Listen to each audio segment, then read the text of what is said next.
Hey, salut à tous, bienvenue dans cette deuxième journée du calendrier de l'Avent.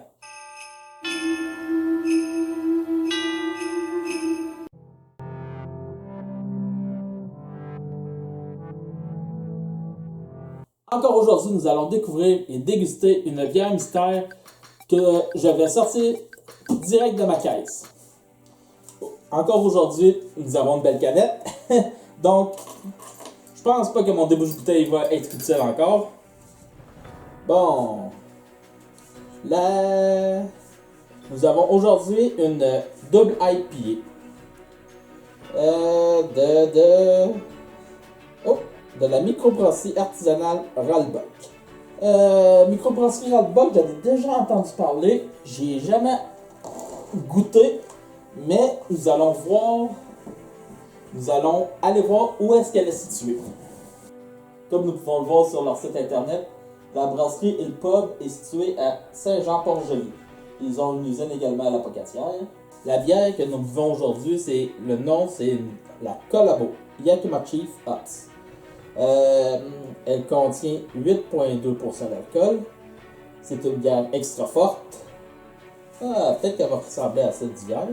Voici une double IPA brassée en collaboration avec nos amis de chez Yakima Chief Hot, de véritables passionnés de houblon comme nous. Une double IPA dans laquelle on a ajouté une quantité massive de houblons Athanum et Azacca. Cette bière rend hommage au savoir-faire des cultivateurs de houblon qui nous permettent de vous brasser toutes ces délicieuses IPA. Cheese! Maintenant, regardons à quoi elle peut ressembler et goûter.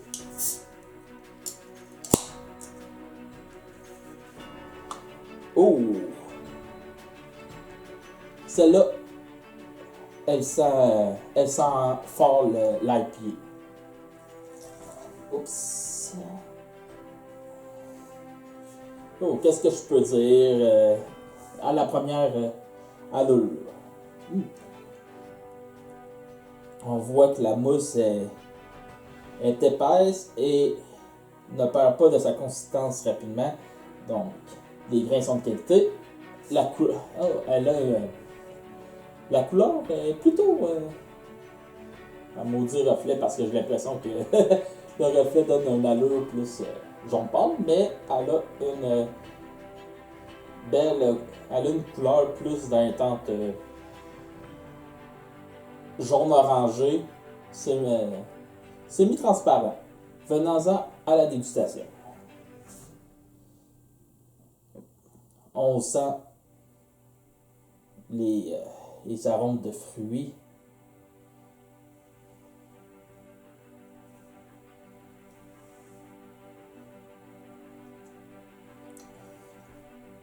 Comment je pourrais décrire ça? Au goût, la bière elle a une texture plus légère. Le goût vient alourdir la texture de la bière. Comme je pourrais dire, c'est un beau jeu entre la texture du liquide et le goût de la double IPA. Personnellement, je viens comme sentir un petit goût de céréales, mais vraiment camouflé en arrière-bouche. C'est une bière plutôt très amère. C'est une forte amertume, mais c'est une double IPA déjà là. C'est marqué le niveau de IBU. On peut voir qu'il y a une évaporation des bulles plutôt constante. D'un point de vue personnel, j'aime la bière, mais j'arrive pas à la décrire. Oui, elle a un petit goût comme un mélange entre des fruits, mais pas des agrumes, et des céréales. Une découverte intéressante. Ceci marque la fin du deuxième épisode du calendrier de l'Avent. Je vous revois demain pour une dégustation d'une nouvelle bière. Vous allez pouvoir retrouver toutes les informations à propos des microbrasseries et de la bière que je viens de déguster en description. C'était Kepago. Ciao!